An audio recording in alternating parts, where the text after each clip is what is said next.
Hey, I'm Alex Radcliffe from Board Game Co, and today I'm reviewing the Bad Karmas and the Curse of the Zodiac, and the Teburu system that this game plays on. This is going to be a very different video than normal because I'm inherently covering two different things at the same time. It's hard to really fully differentiate them, although I will talk about the pros and cons of each towards the end or something. We'll figure this out, timestamps down below and all of that. First of all, this Bad Karmas and the Curse of the Zodiac is a game. The Bad Karmas and the Curse of the Zodiac is a game that's played on the Teburu console, the Teburu system, and this is the first publicly available game that is playable on that, hence the whole covering two things at once. Secondly, this is a prototype. In case you're wondering, everything you see here, this is totally a prototype. This is not the final thing. This is not the full amount of content. Any bugs, glitches, things like that, of which there are not many, by the way, but there's quality of life adjustments where we can expect to see things like that. We'll talk about that. But point is, this is not a final product by any means. And third, this is over on Kickstarter. There'll be a link down below. You can check that out.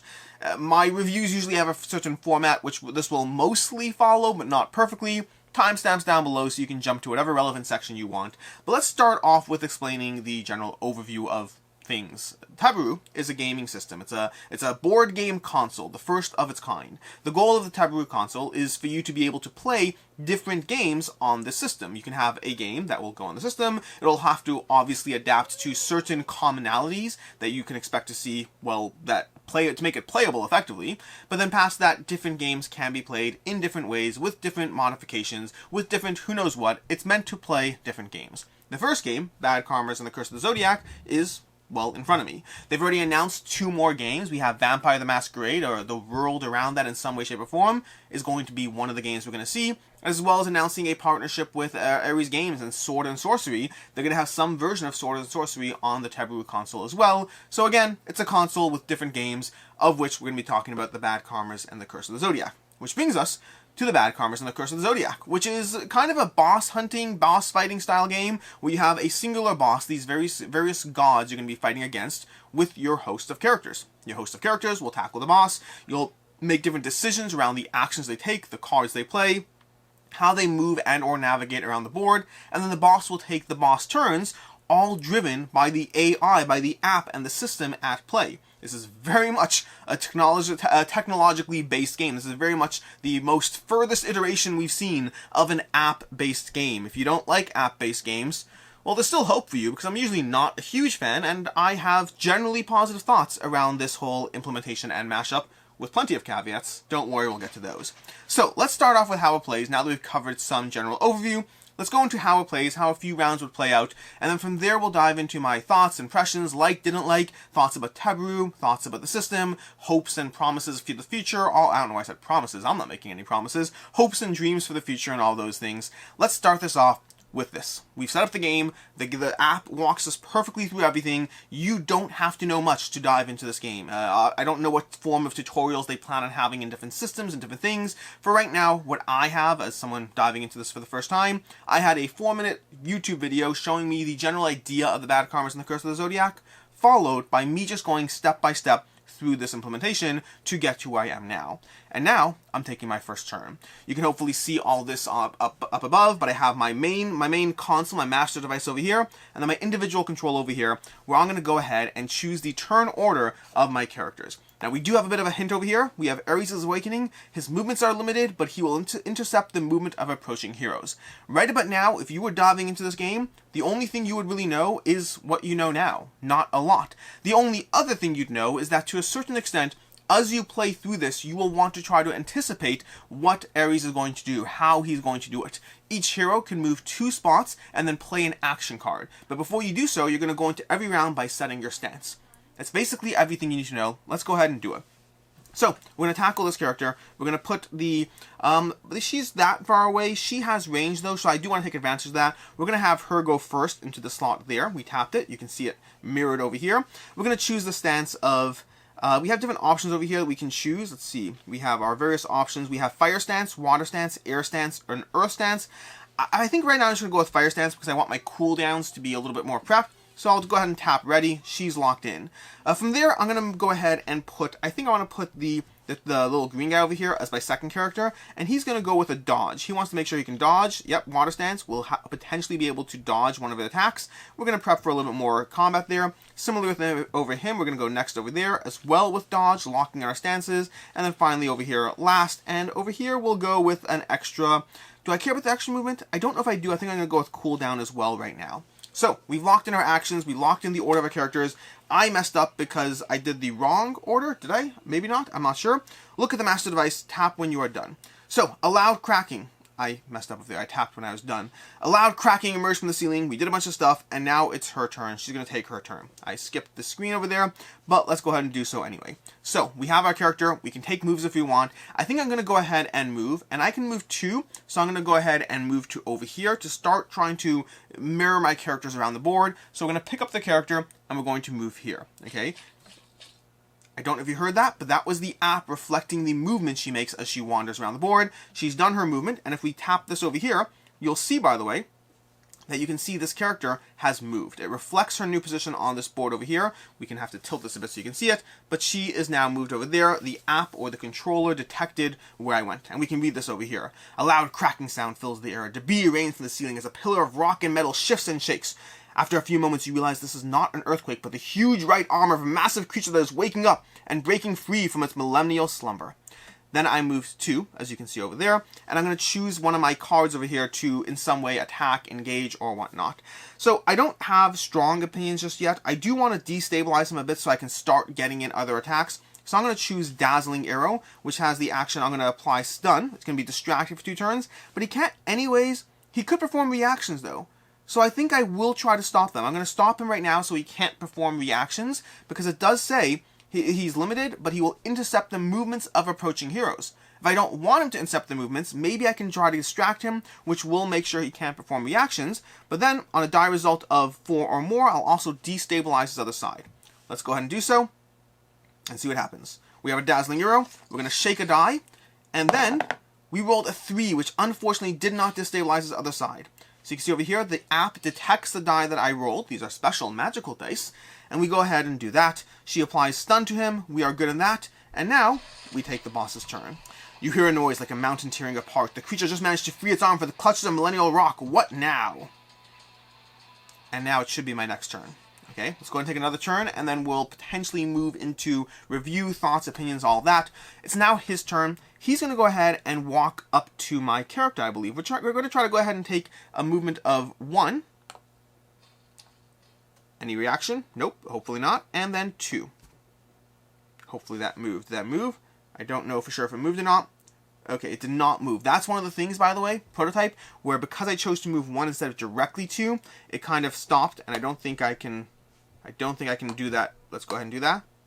It doesn't look like it wants to. It looks like it's going to lock it in. So that is one of the downsides, because prototype, things like that are always still in flux.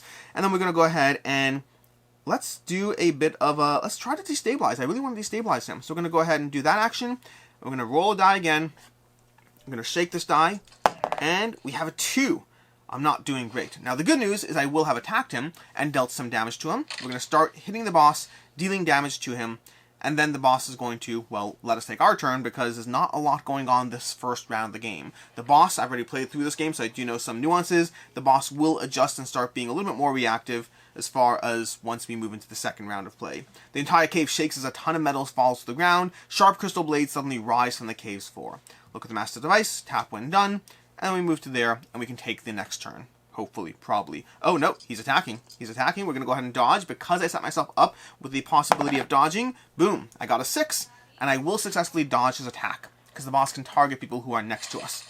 Creates 4, boom. Oh, no, and now he created a bunch of floor crystals. So, we're going to go ahead and put these down on the board, on specific spots around the board, where this phone actually is, funnily enough. We're going to update the map. We're going to lock these in, that like this, and this over here, and then we're going to go ahead and tap when done. We've now updated the map because things are happening around the board. These crystals are going to provide a different environment impact, an environment effect to the board, and now it's the Demolisher's turn. And from there, I'm not going to take a dozen more turns because, I mean, you can watch plenty of gameplay videos about this. There's plenty of gameplay content out there. There's Dice Tower, there's Board Game Coffee, Quacklove's going to have a gameplay, a bunch of other things out there as far as that, which means it's a good time to start moving into some other things you can expect to see, and then thoughts and opinions around the game.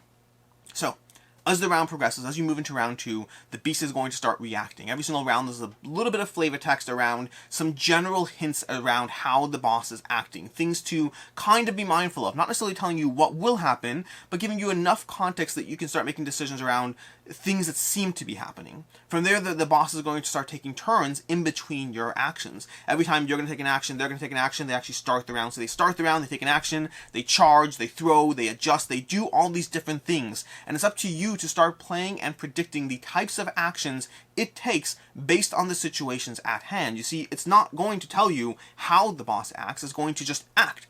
But you can start seeing the patterns as the game progresses, as he starts doing various things that will tick down your life force. It is up to you to start finding those patterns and being able to position your characters appropriately, being able to take the right moves, to taunt him at the right time, to ensure that you're not necessarily clumped when you shouldn't be clumped, or that you are clumped when it's helpful to be clumped, to find those opportunities, to understand how these little crystals work, what they're going to do, what impacts these various pillars or columns will have. These are all things you're supposed to figure out and learn as you play through the boss. Along the way, every single round you're playing various action cards. Those action cards will have various cooldowns and various effects. You're going to have things like destabilizing the sides of the boss. One thing you haven't seen here is you'll have these sides of the boss lighting up with different colors as you destabilize the boss, making that side more victim to different effects, different strengths, different attacks. Meanwhile, as you take different actions, your characters will also be unlocking new cards. So they start with a default set of cards with their own cooldowns, but as the game progresses, you start unlocking different actions as you hit different criteria. Strike the boss from the rear, you unlock an action card. Heal a character 2 times, you unlock an action card. You'll unlock more and more upgrades as you go through it, being mindful of your characters, their positioning, the cards they want to play, the cooldowns on the cards, the upgrades they want to take, and trying to take all that information into combination with how you think the boss is operating, and that will escalate and change as you go through the game, and that's what you're doing in Bad Karma's Curse of the Zodiac. You're going to try to win. You may or may not win. It's not the easiest of games. You are more likely to win the earlier you figure out how to mitigate or adjust for what the boss is going to do and how their character is going to react. And then there are a variety of bosses, which starts moving into my opinion of things because I've only played a single boss, because that's all we currently have for this prototype. I've also only played a single boss on a prototype with technological limitations that affect my experience as well, which is why this is much more of a first impressions than a review. I'll go over the pros and cons, the things I'm hopeful to see for the future, the things I'm happy about, the things I've already given feedback on, but it's not at all a full review. It's still overall positive, don't get me wrong, but we'll talk about that.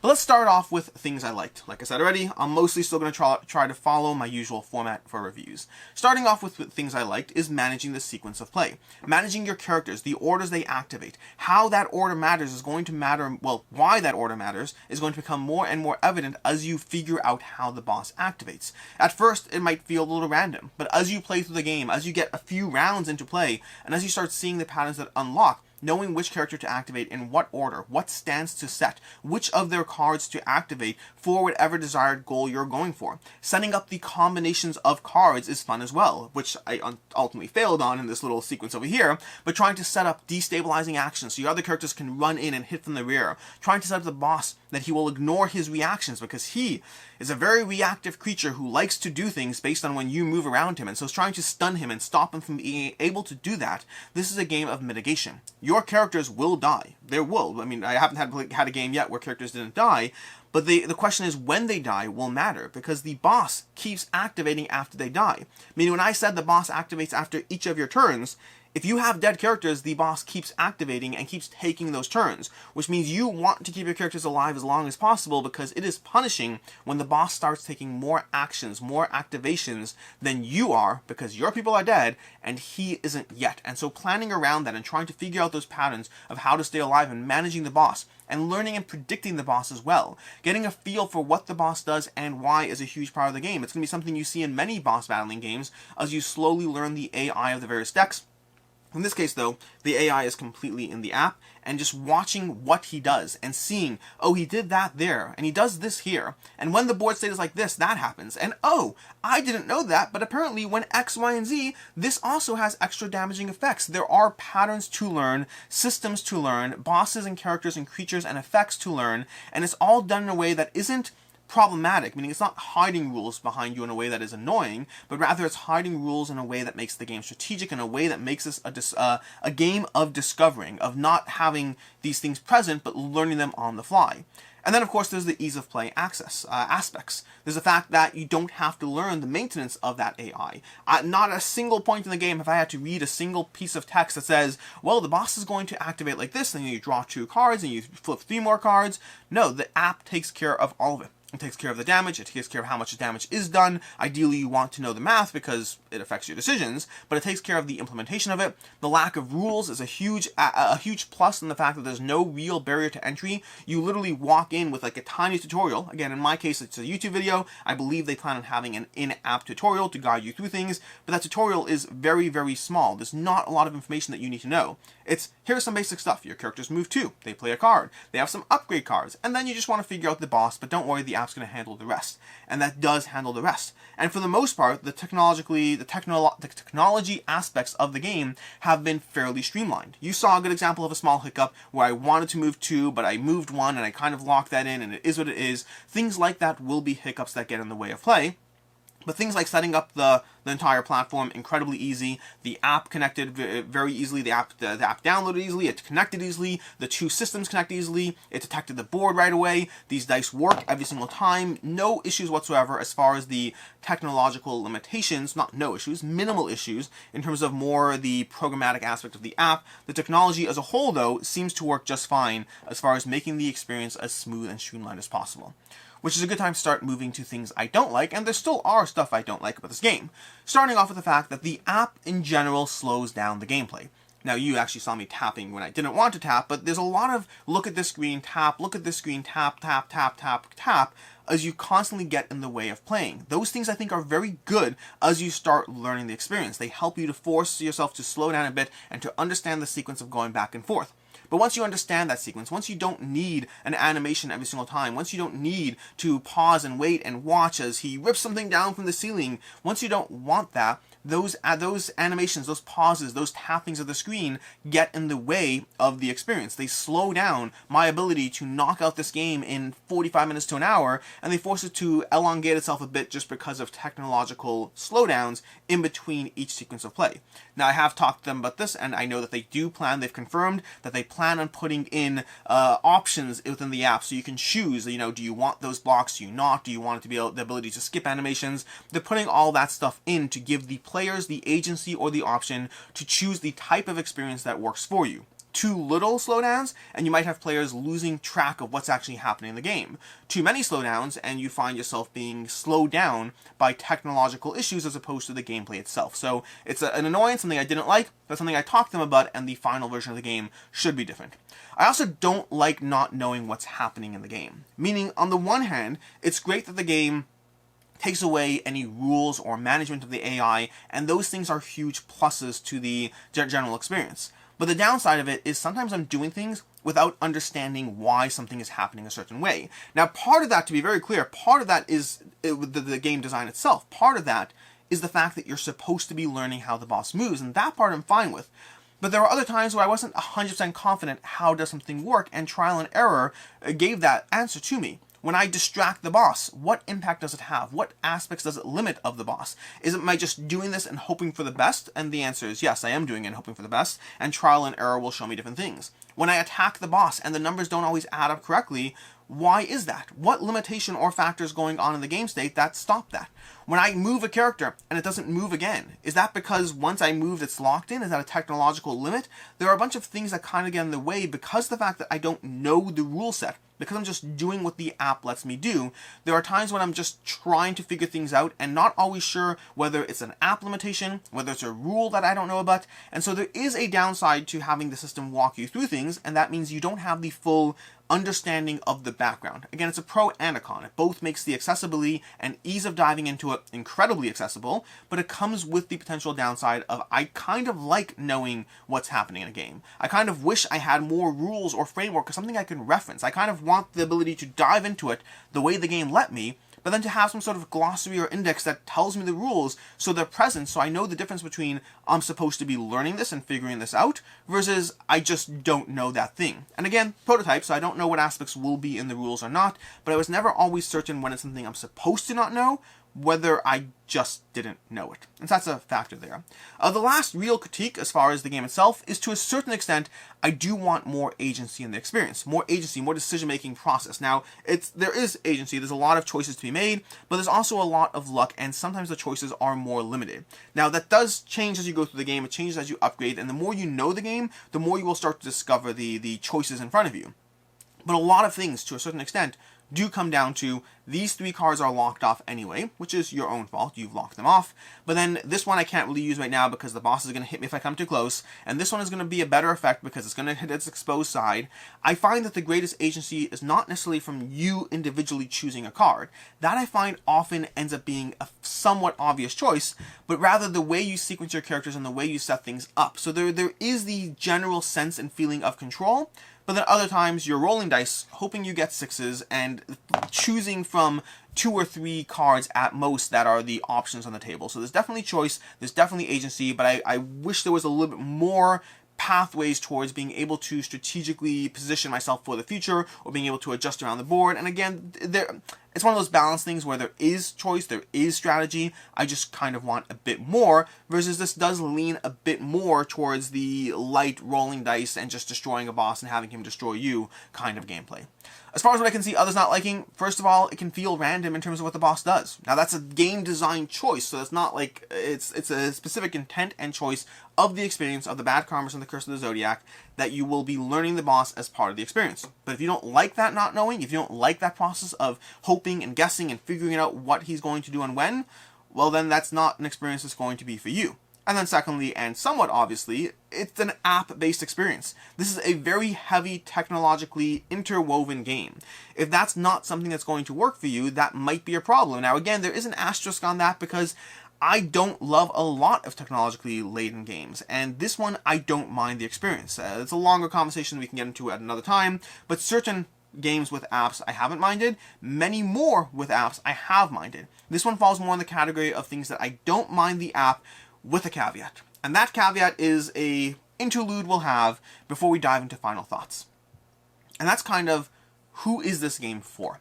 Meaning, the Bad Karmas and the Curse of the Zodiac, specifically the Bad Karmas and the Curse of the Zodiac, not the Teburu system, but the Bad Karmas kind of drifts more towards, why isn't it either fully a board game or fully a digital experience? And the answer to some extent is sometimes we as gamers like tactile experiences where we have the characters on the board, but to a certain extent, this would operate fully as a video game. To a certain extent, I don't know why this needs to be a board game, except for the fact that sometimes we just like board games. But this does drift almost more in the video game genre. You have your app, you're managing your choices, you're playing your cards, and then you are also updating your characters as you move around the board.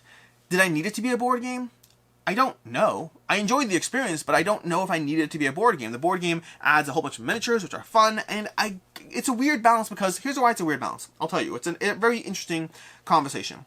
Logically and intuitively, not intuitively, let's just forget the words. I don't understand why this shouldn't just purely be a video game, except for one very important caveat. I wouldn't play it if it were a video game. And I will play it if it's a board game. I don't know how to resolve that. On the one hand, every bone in my body is telling me that this may as well just be a video game. You're 97% there. And yet the counter to that logical approach to things is that I wouldn't play it if it were. So you can do what you want with that piece of information. I do plan on playing this as a board game. I do want to dive into more bosses. I do want to continue to explore what this game has. But I also can't tell you why I wouldn't if it were just a video game. It might just be my preference for board games, in which case, on their target audience, and that is what it is.